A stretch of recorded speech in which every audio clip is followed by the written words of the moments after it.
네, 특검이 어제 형사재판에 불출석한 윤석열 전 대통령에게 오늘 오후에 출석을 요구했습니다.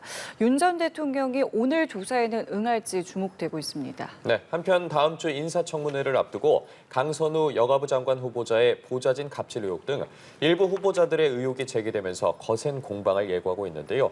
관련 내용 포함한 정치권 이슈들 김수민 시사평론가, 윤기찬 국민의힘 법률위 부위원장과 함께 짚어보겠습니다. 두 분 어서 오십시오. 안녕하십니까. 예, 말씀드린 것처럼 특검에서 윤석열 전 대통령에게 오늘 오후에 출석을 통보했습니다. 다만 어제 형사재판에 건강상의 이유로 이제 출석을 하지 않았기 때문에 오늘 출석할지 여부부터 사실 지금 관심이 모아집니다. 아직 이 부분에 대해서는 정확히 나온 게 없는데요. 어떻게 좀 전망하고 계십니까? 네, 일단 윤석열 전 대통령 개인적으로 충격이 지난번 구속보다 더 심했을 수도 있습니다. 중간에 한번 구속이 취소돼서 한동안 밖에 있었기 때문에 다시 들어가는 거에 대해서 좀 현실을 부정한다거나 뭐 그런 이제 생각이 있을 수 있고, 그런 만큼 어떤 형식이 되든 간에 수사에 협조적인 모습을 보일 것은 아닐 거다라고 전망을 해봅니다. 이거 뭐 이번에 출석을 하게 될지 아니면 특검 측에서 출석을 하지 않는 것에 대해서 현장을 방문을 해서 조사를 하게 될지 여러 길은 열려 있는 것 같은데, 근데 어느 쪽이든 간에 설령 출석을 한다고 해도 진술 거부권을 행사한다거나 계속해서 사실관계를 전면적으로 부인한다거나 하는 그런 태도를 취하지 않을까 싶고, 이제는 이제 뭐 재판과 수사에서의 윤석열 전 대통령의 비협조 내지는 전면적 비협조를 기본적인 현실로 깔고 가야 될 것 같아요. 그런 의미에서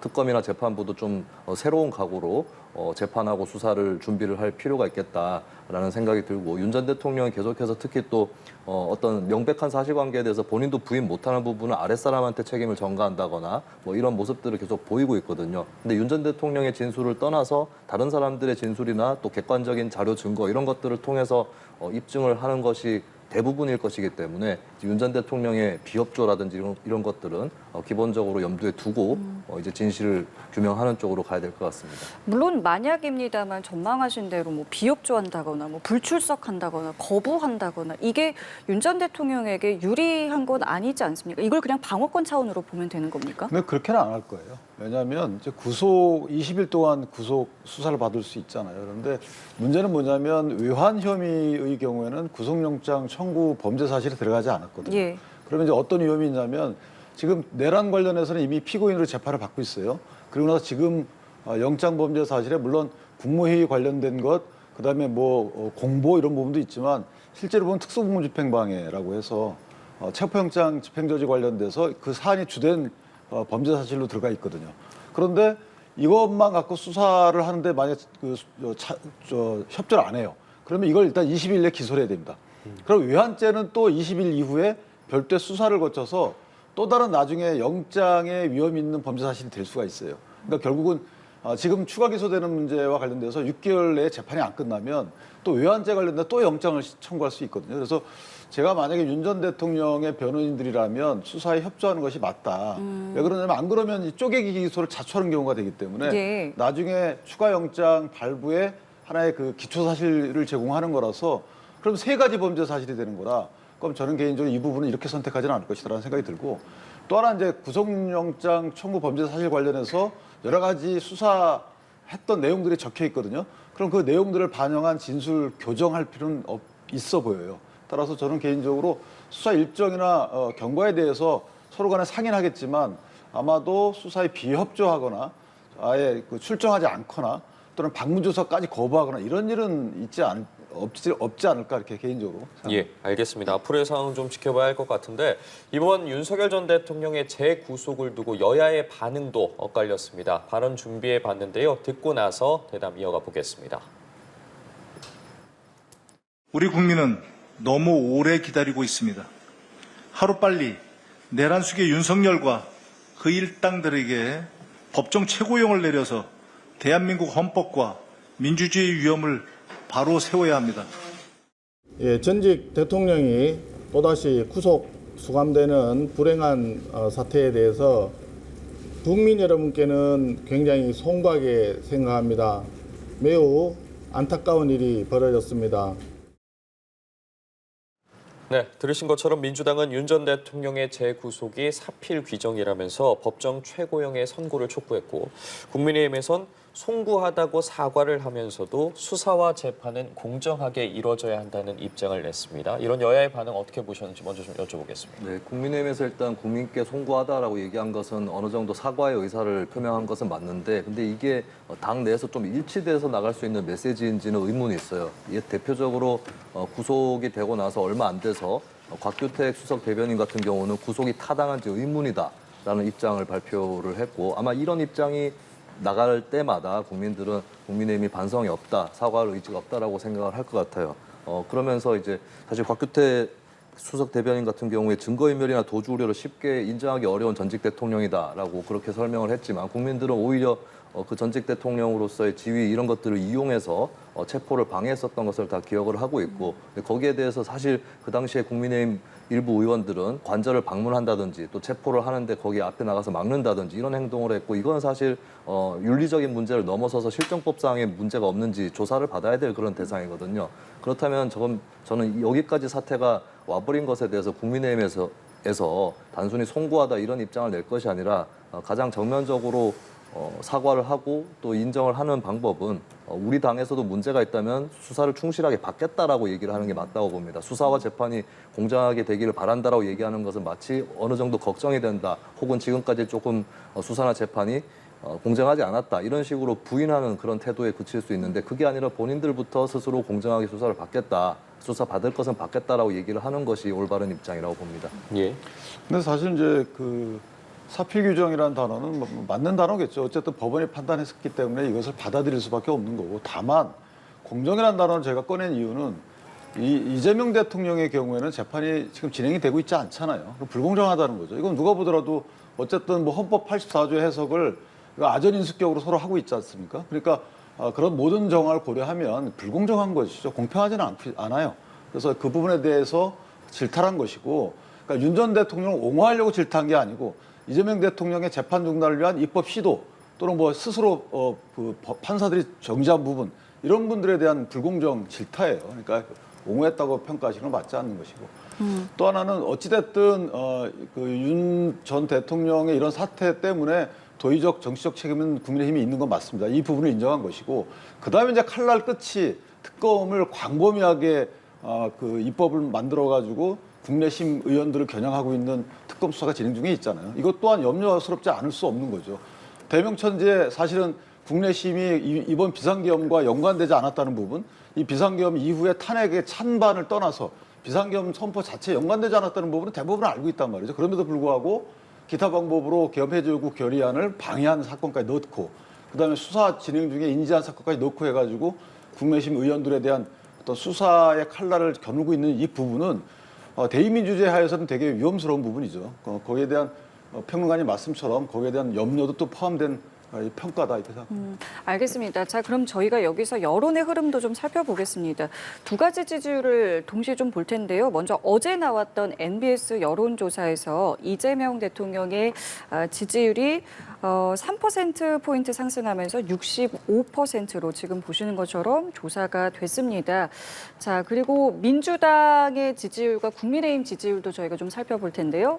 민주당의 지지율은 45%, 그리고 국민의힘의 지지율은 보시는 것처럼 20%대를 떨어지면서 19%로 조사가 됐습니다. 자, 그리고 조금 전에 나온 갤럽 지지율도 함께 말씀을 드려볼게요. 갤럽에서는 대통령의 직무수행과 관련해서는 63%가 나왔고요. 민주당에 대한 정당 지지도는 43%, 그리고 국민의힘은 여기서도 19%의 지지율이 나왔습니다.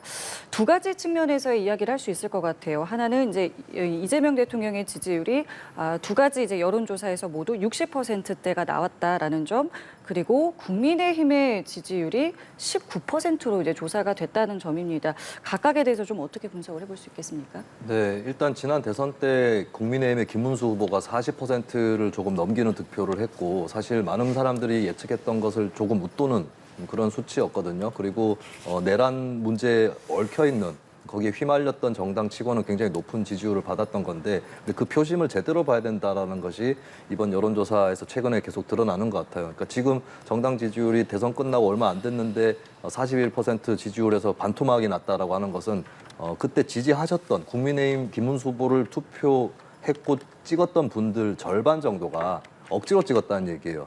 국민의힘이 마음에 들어서 찍었다는 것이 아니라 민주당이 굉장히 많은 의석을 갖고 있고 거기에 행정 권력까지 갖게 됐을 때 혹은 뭐 거기까지는 괜찮은데 대선에서 너무 지나치게 크게 이겼을 때 이런 것들을 우려해서 견제 심리로 찍은 것뿐인 거거든요. 사실은 우리나라에 뭐 예를 들어서 결선 투표제가 있다거나 또 다당제라거나 이렇게 될 경우는 결코 국민의힘이 41%의 득표를 하지 못했을 겁니다. 근데 그렇게 해서 억지로 찍어준, 그러니까 영혼 없이 1번을 견제하기 위해서 찍어줬던 분들, 하지만 국민의힘의 최근 행보에 대해서 결코 동의할 수 없었던 분들이 순식간에 빠져나가고 있는 것이다 라고 하는 거고, 지금 남아있는 그 10%대, 20%가 안 되는 쪽은 강성 지지층이 상당히 많은 거죠. 물론 그분들조차도 전부는 강성 지지층이 아닐 겁니다. 근데 이 상태에서 만약에 국민의힘이 윤석열 전 대통령하고 절연해가지고 오히려 강성 지지층, 핵심 지지층이 떠난다 이렇게 생각을 한다거나 그리고 우리의 잘못이나 이런 것들을 인정하게 되면은 민주당의 유리한 프레임이다 이런 식으로 가게 되면은 지지율은 오히려 더 떨어질 것이다. 떠나간 이탈한 여론조사에서 본인의 지지를 빼버린 이분들이 돌아오지 않을 것이다라고 하는 건데 거기서 결국에 국민의 혁신 방향은 나올 수 있을 거다라고 봅니다. 그리고 이재명 대통령의 높은 지지율 60%대면 이제 한국 정치가 굉장히 분열이 심한데 60%대라는 것은 높다고 봐야 될 것 같거든요. 근데 이 문제는 이제 이 대통령이 취임을 하고 나서 주력해서 낸 메시지들이 대부분 경제 민생에 쏠려 있어요. 예. 이 부분에 대해서 국민들이 바람직하다고 생각을 하는 것이고 그리고 이재명 대통령에 대해서 재판 문제나 사법 리스크 문제에 신경 쓰이는 분들이 꽤 있습니다만 근데 그분들 입장에서도 결국에 이 재판이 중단된다고 하더라도 나중에 퇴임을 하고 나서는 또 진행이 되는 거거든요. 그렇기 때문에 이런 것들을 일단은 좀 유보를 해두고 기대감을 갖고 지켜보는 여론들이 있는 것이다. 그럼 민주당 또 가야 될 길은 분명한 거죠. 어떤 대통령의 문제나 이런 것들을 사실 재판이 중단돼 버리면 그 문제에서는 이제 손을 좀 떼도 됩니다. 그렇기 때문에 민생 경제에 주력하라라는 메시지를 격려와 한편으로는 또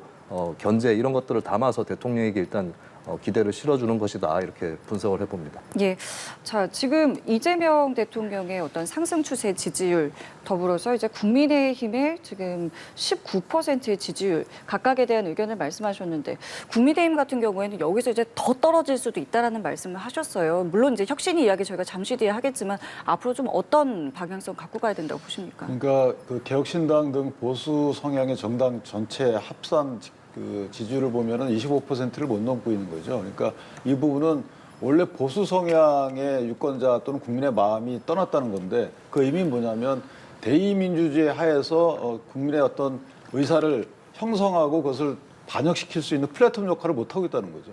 그러니까 이게 가장 큰 핵심적인 비판점은 뭐냐면 중도층이 떠났다는 건 나중 일이고 실제 원래 그 보수 성향의 유권자의 마음을 담아낼 수 있는 플랫폼 역할을 못 하고 있다. 저는 이게 가장 뼈아픈 부분이라고 생각해요. 그러니까 일단 혁신의 핵심이 여기에 둬야 되는 부분이 하나 있는 것이고 이재명 대통령의 경우에는 60%대는 사실은 가장 올라갈 수 있는 최고라고 생각해왔던 부분입니다. 왜냐하면 지난번 국내심이 41%를 얻었기 때문에 한 60% 플러스 마이너스 3, 4% 정도. 그러니까 이 부분은 대통령의 지지율이 높은 거는 국민께는 긍정적인 겁니다. 왜냐하면 어쨌든 기대 심리가 그만큼 많은 것이고 말씀 주신 것처럼 양극화되어 있는 진영 정치의 폐단 속에서도 그나마 저 정도 지지율을 보낼 수 있다는 것은 어느 정도 국민의 접점이 있다는 거예요. 그런데 이것은 이제 과정 중에 있고 기대치가 반영된 거기 때문에 실제 여기에 안주하시면 안 됩니다. 여기에 안주해서 내가 하고 있는 정책 기조 또는 내가 내세웠던 대선 공약 이런 것들이 다 전 국민적 지지를 얻고 있다 이렇게 평가하시면 안 돼요.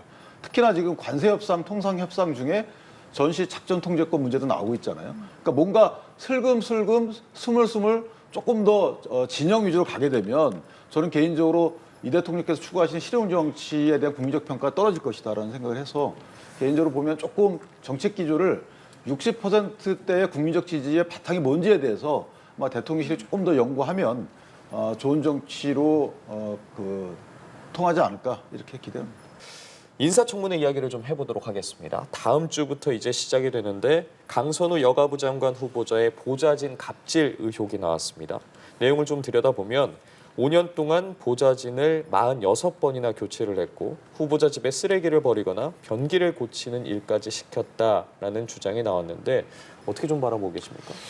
일단 이제 청문회에서 이런 부분들이 맞는지에 대해서 저희가 그 소명을 하려면 관련 자료나 증인 등이 신청이 돼야 되잖아요. 거기에 대해서 민주당이 협조를 해야 되는 부분이 하나 있고, 또 하나 이것은 이제 단순히 직권을 좀 월권적으로 남용했다는 부분이 있는 것이 아니고, 이게 약간 가불관계라고 평가받는 두 분 간의 관계잖아요. 그래서 첫 번째 보좌진이 자주 교체됐다는 것 자체만 갖고 저희가 비판의 포인트를 삼을 수는 없지만, 만약에 그 이유가 강선호 의원께서 하는 여러 가지 행태에 대해서 보좌진이 못 참고 나간 거라면, 그럼 이제 갑질의 연장선상이기 때문에 이 부분에 대한 저희가 소명 과정을 거쳐야 되는 거고, 무엇보다도 이제 그 쓰레기 버리게 했다는 부분은 약간 서로 간의 사실관계 차이가 납니다. 근데 어쨌든 보좌진 그 해당 내용에 따르면 강선호 의원이 집에서 갖고 나와가지고 이거를 건네줬다는 거잖아요. 그래서 분리수거를 했다는 부분인데, 문제는 보좌진의 입장에서 보면 의원은 슈퍼갑이고, 보좌진 사회에서 의원 간의 이런 소문은 쉽게 퍼지기 때문에 저렇게 폭로하기가 쉽지가 않아요. 따라서 그 보좌진 했던 분의 폭로 자체에 일단 신빙성이 있기 때문에 여기에 대해서는 조금 더 강선호 의원이 청문회 과정에서 또는 그 이전에 명확한 좀 구체적인 설명이 있어야 될 것 같다. 변기 부분도 마찬가지입니다. 저건 있을 수 없는 거잖아요. 근데 강선호 의원이 어쨌든 변기 관련 얘기를 했다는 것 같긴 합니다. 근데 터져서 물이 새고 있다. 이 얘기로 끝났는데 그러면 보좌진이 가서 자발적으로 선의로 가서 다 수리해줬다는 건가요? 그럼 수리 비용도 문제가 있을 거고, 예컨대 수리 비용 자체가 의원실에 경비로 쓰였다면 이건 강선호 의원이 오케이 했다고밖에 볼 수가 없는 거잖아요. 그래서 조금 더 경비 사용 내역, 그다음에 구체적인 옆 사람들의 증언 이런 것들을 통합해 보면, 만약에 보좌진들이 했던 내용들, 그다음에 보좌진 했던 분이 주장한 내용이 사실이라 그러면 강선호 의원이 자격이 없지 않나 개인적으로.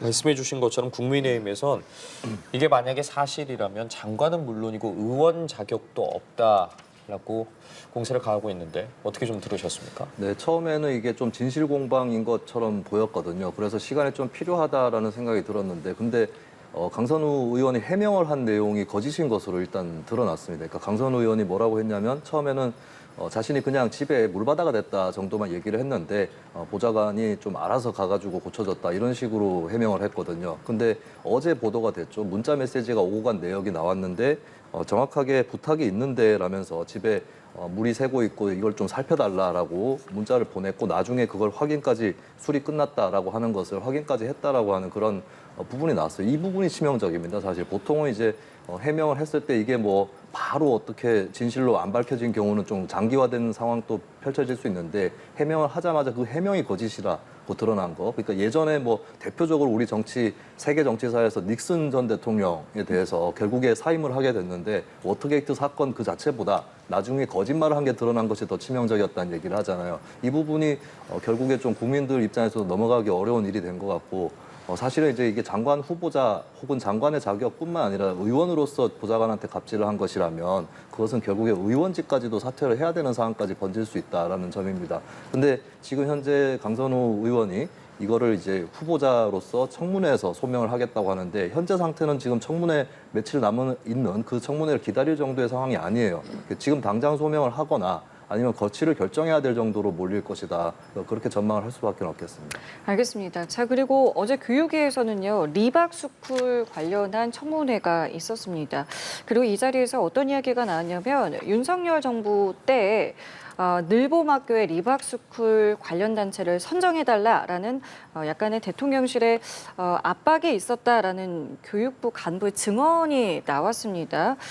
관련해서 지금 여러 가지 이야기들이 좀 있는데, 일단은 이 내용 어떻게 좀 보셨습니까? 그것이 만약에 이제 국장급 교육부 공무원이 이제 그런 압력성 발언을 들었다는 거거든요. 네. 그래서 본인 스스로가 압력으로 느꼈다라고 했는데, 물론 결과는 선정되진 않았어요. 평가를 해보니까 형편 없었기 때문에 선정하지 못했다. 그래서 선정되지 못한 그 과정에 대해서도 압력을 받았다라고 하고 있기 때문에, 그 부분에 대해서는 사실 범죄 구성 요건에 해당할 수 있어서 현재 서울청에서 수사를 하고 있지만, 이 부분은 이제 만약에 수사를 통해서 직권남용 등의 혐의가 인정이 되면 그 수사를 처벌을 받아야죠. 그리고 댓글 조작 관련돼서도 그게 만약에 조직적인 댓글이 이루어졌으면 그 부분도 수사하고 있기 때문에 처벌 받아야죠. 다 좋은데 문제는 손 모 씨가 저 사람이 공인은 아니잖아요. 그러니까 시민단체를 꾸려서 시민단체를 운영하는 거예요. 그 시민단체 운영 과정에서 방과후 수업 연계 과정에서 문제가 있으면 그 부분은 그 부분대로 또 법적 처벌을 받던 거 하면 되는, 평가를 받으면 되는 거고. 근데 청문회에 불러다가 이 사람의 사실은 역사관이나 이런 사상 검증을 한다는 부분은 정말 부적절한 겁니다. 저 부분은 의원 개인이 갖고 있는 역사관에 기초해서 다른 국민의 한 사람의 어떤 역사관이나 기타 시민사회단체 활동 그 자체 내역에 대해서 비판하거나 비난하거나 평가하는 것은 이건 안 맞는 거예요. 나머지 공적인 영역, 뭐 보조금을 받는다든가 아니면 늘보맞게 연계 사업 과정, 그 선정되는 과정에 문제가 있다거나 이런 것들은 다 문제가 있죠. 그런데 어떤 역사적 사실에 대해서 넌 왜 그렇게 생각해라고 국민에 대해서 그걸 평가한다, 비난한다 이 부분은 있을 수 없는 거죠. 그래서 그 부분은 각기 사안별로 이건 평가 기준이 달라야 되는 거라서 저렇게 질문하거나 몰아붙이는 의원들도 정말 잘못된 거예요. 어떻게 생각하세요? 뭐 사상 검증이라는 것이 어떤 것이냐에 따라서 판단이 다를 것 같은데요. 근데 지금 손효숙 씨 같은 경우는 문제가 예를 들어서 전두환의 학살 여부 판단하기 어렵다. 이런 발언이 사상의 다양성 차원에서 존중돼야 될 발언은 아니지 않겠습니까? 그리고 본인이 이제 굉장히 많은 마녀 사냥을 당하다시피 해서 건강이 나쁘다라고 얘기를 하셨는데 네. 그렇게 친다면 지금까지 수십 년 동안 모함을 당해왔던 5.18 시민들의 입장은 무엇이겠습니까? 그런 것들을 그냥 다양성이나 이런 것들을 존중하는 차원에서 머무를 것이 아닌 거고 그리고 심각한 것이 개념적으로도 사실관계뿐만 아니라 개념적으로도 심각한 게 본인이 자꾸 자유민주주의를 지향한다고 하는데 그 자유민주주의에 다 어긋난 그런 역사 왜곡들을 다 하고 있고 오히려 자유민주주의를 지키려고 했던 그 사건에 대해서도 전두환 씨의 학살 여부를 판단하기 어렵다. 이렇게 얘기하는 것은 차라리 본인이 자신은 그냥 권위주의가 옳다고 생각한다라고 얘기를 하시든지 그렇게 해야지 이거를 가지고 자유민주주의로 포장하고 그걸 또 거기서 뭐 길거리에서 시위를 하고 이런 데 그치지 않고 학교 현장이나 교육 현장으로 침투해서 이거를 국민들의 역사관을 바꿔가지고 세력을 만들고 또 그것을 통해서 또 권력을 획득해 나가겠다 이런 식으로 생각하는 것 자체가 굉장히 큰 문제다. 리박스쿨 문제는 이제 좀 더 파보면은 이들이 이제 실력이 없어가지고 사업을 못 따내고 이런 것들이 있을 거예요. 근데 이런 생각을 갖고 있는 것 자체가 문제인 거고 그리고 그런 생각을 가지고 어떤 사회적 헤게모니를 획득하려고 했다라고 하는 이런 사람들이 조금씩 늘고 있었다라고 하는 것 이 자체가 굉장히 큰 문제라고 생각합니다. 근데 예. 저는 이게 위험한 생각인 것이 자유민주주의에 대해서 각자 시민이 해석하는 방법이 다양한 거예요.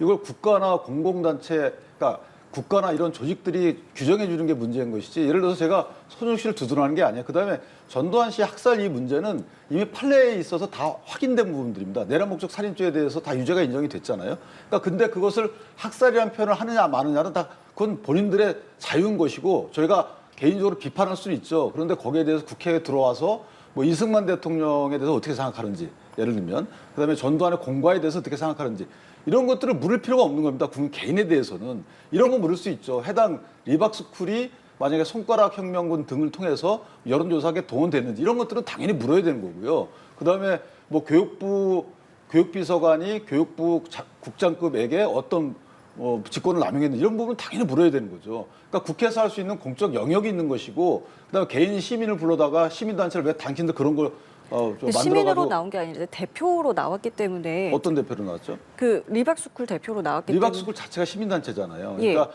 역사 교육을 담당하는 시민단체예요. 그러니까 물론 그들이 한 기능에 대해서는 법적 평가를 해야 되겠지만 시민단체가 나와서 시민단체를 꾸린 사람이 나와가지고 여러 가지 얘기를 하는데 그것이 내 마음에 안 들고 국민적 시각에서 안 맞아요. 그러면 안 맞는 것대로 그냥 받아들이면 되는 거예요. 근데 거기에 대해서 그걸 비난하면 안 된다는 거죠. 그렇게 따지면요. 이전에 여러 가지 지금 그 각종 시민단체가 좌우 진영에 많이 있습니다. 이분들 불러다가 왜 당신은 그렇게 생각합니까? 물을 수 있는 권한이 있나요? 국회에? 그런 건 없다고 생각합니다. 물론 공적인 영역에 침투했을 때, 공적인 영역에 관여됐을 때는 당연히 그 청문회에서 청문 대상이 돼야죠. 근데 그걸 넘어서서 질문하는 부분은 안 맞다는 겁니다. 이거는 제가 손모 씨를 두둔하는 게 아니고 국회 권한 자체가 조금 남용스러운 게 아닌가라고 해서 문제 제기를 하는 거고요. 그런 측면에서도 문제가 있다고 생각합니다. 근데 예. 이게 그냥 보통 다른 것도 아니고 교육 사업에 들어간 단체인 거거든요. 그러면 당연히 역사관이나 이런 것들은 검증의 대상이 되는 거고 당사자 입장에서도 본인이 억울하면 오히려 적극적으로 국회의원들하고 논쟁해가면서 할 수 있는 거예요. 거기서 국회의원들한테 말대답했다고 어디 처벌받는 건 아니지 않겠습니까? 그래서 오히려 토론을 하는 데 있어서 이렇게 비겁하게 피해가서는 안 된다고 생각합니다. 근데 이게 있어요. 시민단체를 만들어가지고 그 시민단체가 공교육에 연결되는 이 과정에 문제가 있을 수 있죠. 이거는 저희가 철저히 검증해서 왜 그런 단체를 연결시켰어요. 이거는 저희가 비판의 대상이 돼야 되는데 당신은 왜 그런 단체를 만들었어요. 그리고 왜 그 단체에서 그런 주장을 하죠? 이거는 다른 문제죠. 이건 사실 저희 헌법상에 여기는 결사의 자유나 양심의 자유에 이거는 건드리면 안 되는 겁니다. 그런데 그런 단체를 왜 늘봄 교육에 연결시켰죠? 여기는 평가 대상이 돼야 되는 건 맞죠? 알겠습니다. 약간 구별해서 봐야 되는 겁니다. 예. 네. 상황을 바라보는 여러 시각이 있을 텐데 어쨌든 두 분과 관련해서 개인적인 입장을 들어봤고 이번엔 국민의힘 이야기로 좀 넘어가 보도록 하겠습니다. 윤희숙 혁신위가 첫 회의를 갖고 국민과 당원에게 드리는 사죄문을 내놨습니다. 눈길이 가는 단어들이 있습니다. 윤 전 대통령 부부와 관련해서 전횡이라는 좀 강도 높은 단어의 표현까지 썼고 사죄문에 적시한 과거의 잘못들과 확실한 단절을 하겠다. 그게 혁신의 시발점이 될 것이다. 이 내용을 당원 당규에 반영하겠다고 했거든요. 어떻게 좀 들으셨습니까? 근데 당원 당규에 반영하는 그 안건 자체를 이제 당원 투표에 붙이겠다라는 거죠. 근데 어쨌든 혁신의 출발은 지금 당면 과제는 윤석열 전 대통령과의 관련성이기 때문에 그 관련성을 끊어내자라는 부분이 이제 어떤 그 고민이 묻어나는 부분이고 혁신이 수기 과정을 통해서 나온 안이기 때문에 이 안이 사실 적절한지 여부는 모르겠어요. 공당에서 특정인과의 관련성을 끊는다는 내용 자체가 어떤 형식으로든지 당원 당규에 들어가는 게 맞는지 모르겠는데 어쨌든 당에서 공식적으로 출범한 혁신의 첫 안건이기 때문에 저는 개인적으로 당원들이 관심이 있을 거다라는 생각이 들고 뭐 제일 중요한 것은 아까 제가 말씀드렸지만 국민의힘이 제1야당으로서의 어떤 플랫폼에서 기능을 제대로 할 수 있는지 여기에 대한 확신을 당원과 국민께 드려야 되는 부분이 더 큰 겁니다.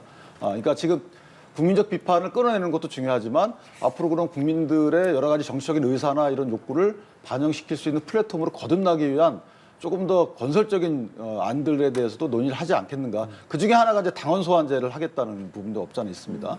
그러니까 당원들의 어떤 취지에 부합하지 않는 당의 의사결정이나 그런 사람들에 대해서는 당원 소환을 통해서 좀 책임을 묻겠다라는 부분도 있기 때문에 그런 부분은 조금 범용적 가치가 좀 있죠. 그래서 조금 더 지켜보시면 저희가 바라는 혁신안이 나올 가능성도 좀 있다. 저는 개인적으로 생각합니다. 국민의힘 혁신위에서 나아가고 있는 방향에 대해서 좀 어떻게 네. 평가하고 계십니까? 계속해서 많이 늦는다라고밖에는 볼 수 없을 것 같아요. 윤석열 전 대통령 부부의 전횡이라는 표현을 쓰고 단절하겠다라고 얘기를 했는데 지금 단절이 아니라 그냥 강제로 윤석열 전 대통령은 사회적으로 격리가 되고 있습니다. 그 상태에서 단절을 하겠다라고 하는 건 때마침 그냥 떨어지고 있는 것에 본인들의 의지가 섞여 있다라는 식으로 둘러대는 것밖에는 안 되는 것이고 저런 입장은 사실 지난해 계엄 전에 윤 전 대통령 부부에 대한 여러 가지 의혹이 불거지고 또 황제 조사 논란 이런 것까지 있을 때 그때 오히려 성역 없이 얘기를 하는 것이 가장 정석이었을 겁니다. 근데 그때부터 계속 안 된 거고요.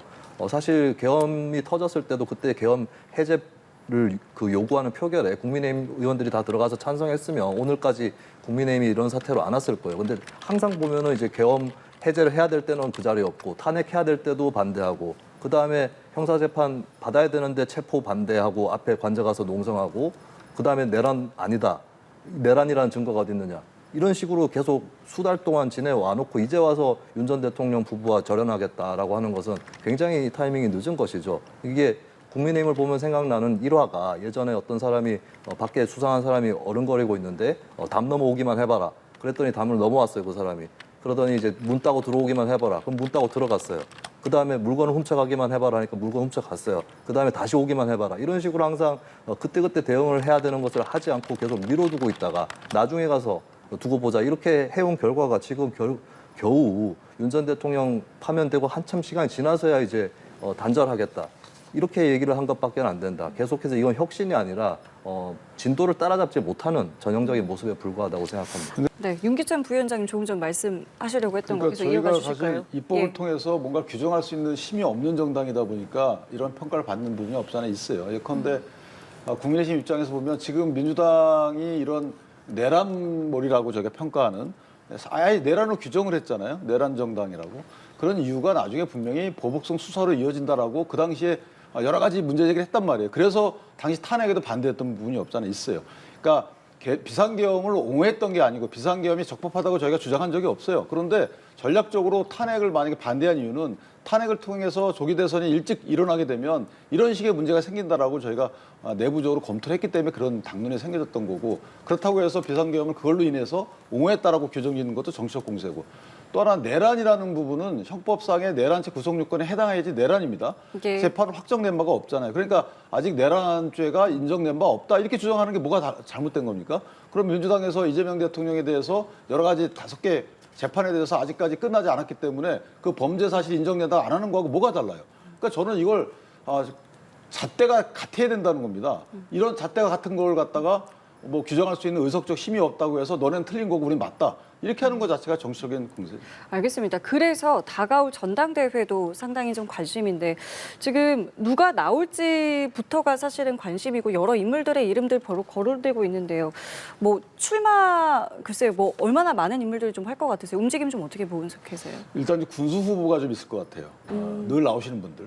한 두세 분 정도가 있을 것 같고 나머지 이제 메인 본인이 당선 가능성이 있다고 평가하시는 분들은 한 세 분 정도가 나올 것 같고요. 예컨대 김문수 후보에 대한 말씀도 있고 그다음에 요즘에 장동혁 그 의원에 대한 또 출마 의지가 있다는 표현도 있는 것 같고 그다음에 조경태 의원은 출마 선언을 했고요. 한동훈 전 대표 출마 여부가 또 관심이 되는 부분이 있고 그쵸. 그래서 이런 전반적인 부분은 지도체제와 관련돼서 어느 지도체제를 선택하느냐에 따라서 약간 달라지지 않을까. 그러니까 집단 지도체제냐 아니면 단일 지도체제냐에 따라서 출마 범위가 달라지지 않을까라는 생각을 합니다. 예, 알겠습니다. 한편 민주당의 전당대회는 정청래, 박찬대 두 의원의 2파전으로 치러지게 됐는데요. 양 후보의 출마의 변 듣고 대담 이어가 보겠습니다. 내란은 아직 끝나지 않았습니다. 이럴 때는 강력한 리더십이 필요합니다. 싸움은 제가 할 테니 대통령은 일만 하십시오. 라고 저는 말씀드렸습니다.